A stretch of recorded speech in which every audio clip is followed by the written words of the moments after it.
And welcome back to another video. So as you can see, already outside cracking on with doing stuff. Currently making lower mounts for this radiator, and then I'm gonna get the intercooler hooked up, do a bunch of other stuff like that because it's getting closer and closer to being started. So I'm just trying to get it moving a bit. So I will show you what I'm doing for rad mounts at the moment. So rad mounts, I've got some of this and I've got some tube which I've cut off and then bent this piece for the radiator like that. So it's bent like that because obviously I've got no original MX5 rad mounts. So that's the bit of tubing in there. I put an Allen key through to hold it for now. This is the piece that goes on. It essentially kind of sits like that. It hooks on into that and it's going to bolt up to the chassis rail there. I'm going to put a riv nut in there as well and it should be mint. So I'm going to quickly get the welder set up. I don't need it for much, just to make a few tacks. Okay, and after some messing around, I know it don't look great because I've not ground it back properly and it's all terrible metal to weld to. This is like galvanized, that had like varnish stuff on it, cleaned it up as best I could, still don't weld great. I was trying to do these ones but it wasn't working very well. The metal just wasn't actually very good. This is slightly better, so still similar design, bent it around, fit like that. You can see that mount comes up to there. Just going to hold that on with a little riv nut, nice little bolt, and then obviously the bolt will be going through that, and that will support the radiator. That will stop it from swinging around back and forward. I'm going to do the other one quick and it should be done like that, and I can start mocking the intercooler. So let's get it.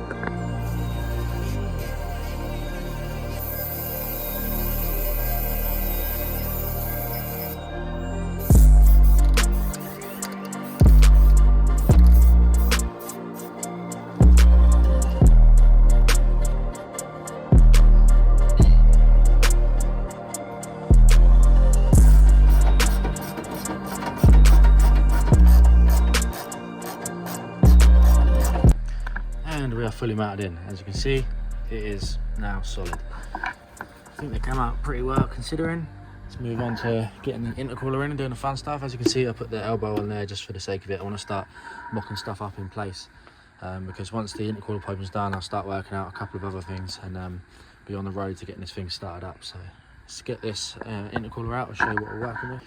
Okay, so these are the bits. I basically bought off both our Racing, Buffy Racing, whatever it is, most of an MX5 intercooler kit. This is the one that goes to the turbo. I've also got a little adapter there that goes on the bottom of the turbo. This is another one that goes on this side of the car, which I can show you. Gets it round and up to where it needs to go. And then we've got a couple of 2.5 inch 90s. So this is my intercooler bracket, holds it up, very fancy. Uses the condenser mounts of what was there. Luckily enough, I've still got those. And then in here is the intercooler. So I am going to start mocking all of this up and see how long it's going to take. So let's get it done. And the intercooler's on. Obviously we've got the cardboard on it because I want to protect it for the time being. What I might end up doing is, because these sit so close together, I want to keep hitting. I might use like this mount here for the shroud and make a little bracket and bolt it so it kind of holds it apart so I don't have to worry about them hitting into each other.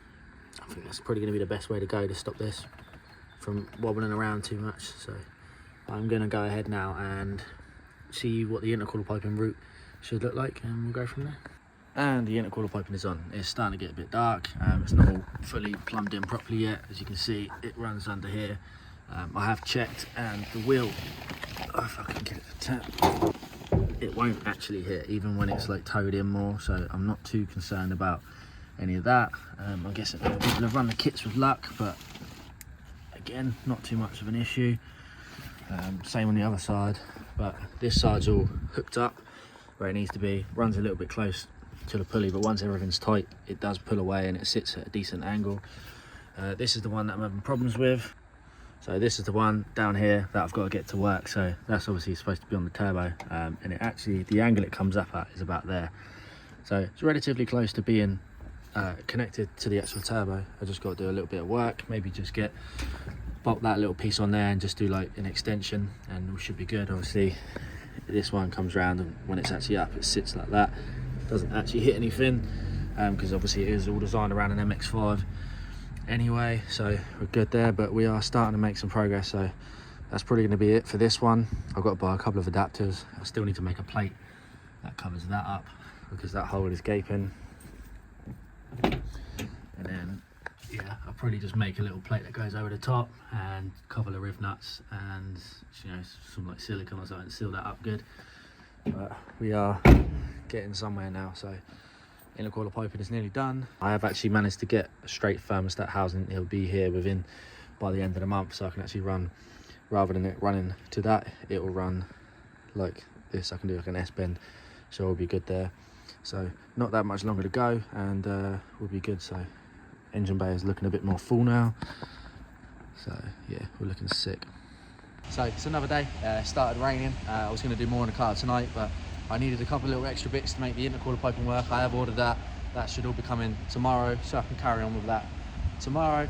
But right now I decided I'm going to get my diff together. So I have my diff casing on the floor here, which has actually been it's got the reinforcements on one side. A lot of people did a whole lot, but I've seen a bit of luck with that one side.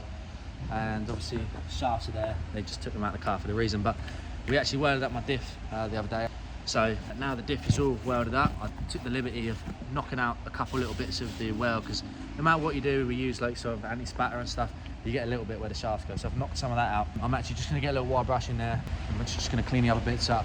But we actually have a surprise guest right now. It's Jordan and his M235i. How are we doing, Jord? Boost leaks. Boost leaks. Yeah, I'll have them problems soon. So Jordan's fixing a boost leak on his car at the moment. He come down, sort of just hang out, sort his car out. We're obviously in the renowned Tesco car park. The only place I can get stuff done when it's raining, because currently we have no unit. Maybe one day that will change. So for now, this is my toolbox and this is my workbench. So let's just get started. I'm gonna go ahead, I'm just gonna start cleaning stuff up. Get this all cleaned out, get that cleaned out. So I'll just put the phone down, we'll do a little time lapse of some stuff, and we'll crack on.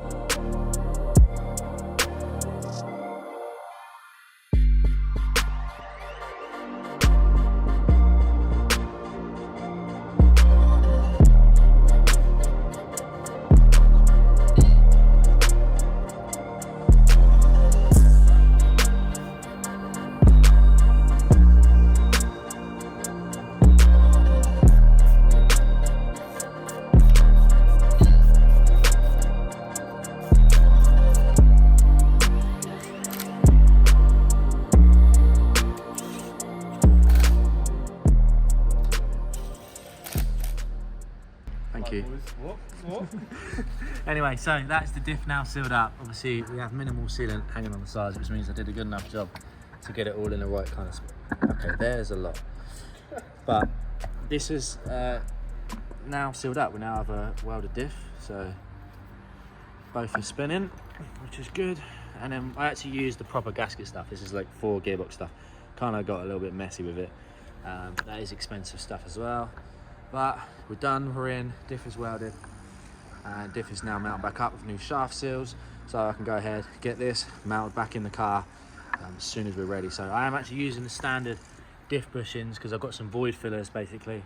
I don't really want to spend the money on changing the actual bushes over. I've got the void fillers that will do it, so hopefully keeps a little bit of the shock out of the diff and hopes to prevent it from snapping. So Jordan, thank you very much. Anytime. Anytime. What about tomorrow? Why? You said anytime. Next week, tomorrow, wherever. Friday. So Jordan's not going to be here for anything else that I'm doing in this video. Chances are. But yeah, we're all done. So hopefully tomorrow my parts show up and we can get on with the next bit. So what I'm going to do is I'm going to clean the garage up quick, get my toolbox loaded back up. The race car. Race car. Yeah. Yeah.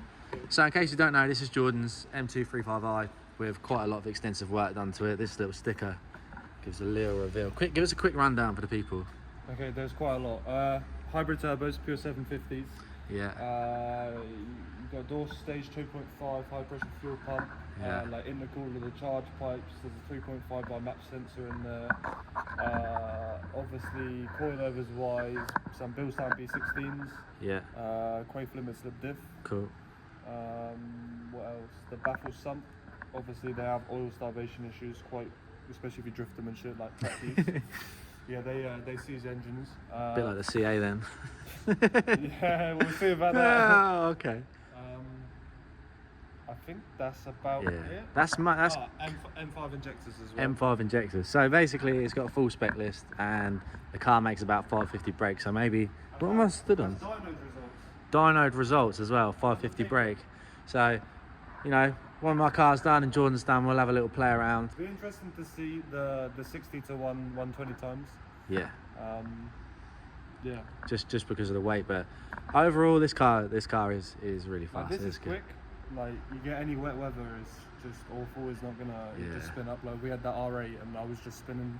Yeah. Spins wheels at 100. But it is. When the grip goes down, yeah, she's quick. She's a quick car. Yeah. Man. We love it, and also Jordan bought his first tool set, which is it's pretty shiny, cool. Bro. No, stop. Bro, it's all shiny. Leave it alone. It's not so shiny anymore. I've got paste all over the socket. But anyway, we're gonna get back to the car tomorrow, so let's get to it. And back again, another day, same thing, doing the car. So show you where we're at quick.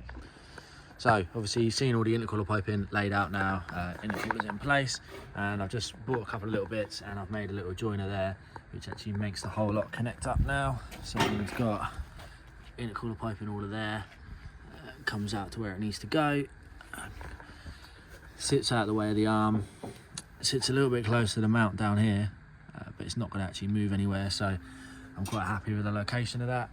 Turbo seems to be sitting in a nice spot, so I just got to basically take this back off, and I've got to put some what do you call it, beads on it like that. So I've got to try and bead roll it with something. I'm just going to see what I've got. Let's put a little bead around it, same with that one, and then I can clip everything on and we should be good. Still got to modify the manifold so the wastegate comes to the right position, but we've also got, I test fitted up the turbo feed line as well. So we've got the feed line coming there, going straight down to the turbo feed as well, which bolts on there. And I've decided I'm not going to be running coolant to the turbo. It does come with it, but this is just a normal turbo. It's not like a ball bearing one, so I should be fine to run it with no coolant. It just eliminates any needs for that. Also, my clips turned up, so these are the ones for the 2-inch stuff. They're pretty good ones. These are all from XO Racing. Pretty much where I bought everything. So this is now one boost pipe all done. So as you can see, bead rolled all the way around. Well, bead pressed. Looks pretty good. This side looks a little bit better because I perfected it there. As you can see, that's just all the imprints and the indents of where it was. But it should work absolutely fine. So I can get that one put back in a minute, and we can start putting all the new clips on. So I just need to do my other piece now, and we're going to be ready to put all of the intercooler piping back on the car. Okay, so now all the intercooler piping's done. Manifold is now off. Mark said do some cutting and welding. Back in the game, mate, back in the game. Back in the game. Yeah, this looks like, almost like the same situation. We're cutting the sun flitters. Blue's here as well. Blue, say yo. Big up. You didn't say anything. Yo. So Mark's going to get cutting where the wastegate is, and we're going to relocate where it is so we can actually... So we can put the wastegate onto the manifolds, yeah, because it's not in the right place. Yeah, it's not in the right place. And then we're going to be good on that. Start making exhaust. I need what? This. I don't really know what that is. Just cut it off and fill up the bad up. If you want, yeah, I don't really know what it does. I've seen people run like skinny O2 sensors in there and stuff, but... O2 sensor. O2 sensor. So yeah, we're going to get this done, and then we'll be golden. That work just hasn't been done yet, don't you? What's that? Too much time in that bloody phone.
Okay, now since the last clips you've seen, the manifold is now done. It is now all on. It's looking good. Everything's in place where it needs to go. I've actually took the time, bolted it all up. Bit of a nightmare because it's like tubular one and stuff's in the way and whatnot, but we got it done. Also in the process of that, I actually made my first bit of exhaust, which was my turbo elbow. So pretty much a nightmare, but I'll show you quick. So as you can see, it's all bolted on, it's in place, everything's where it needs to be, screamers on there. I still got to get some heat stuff for the oil feed line, and I've got to block off the coolant line because I'm not running that. A few little things to sort out there. However, this is what I made off camera. It's not the prettiest thing in the world. The welds are solid, not the best looking welds. Yeah, it's all on, it's all done. I've got to clean up the inside because there's a little bit of wire in there and just needs cleaning up. But that's the elbow done, so that goes on quite nicely. Quite hard to do while you're filming, but that goes on and it lines up with the downpipe underneath. But that's going to be it for this video. Yeah, managed to get quite a lot done, so I'm pretty happy with the progress. That's it for this one, so I'll see you guys in the next one. Hopefully make some mad progress again. So yeah, thanks for watching. Don't forget to like, comment, subscribe, all that jazz. Yeah, stay tuned, look out for the next one.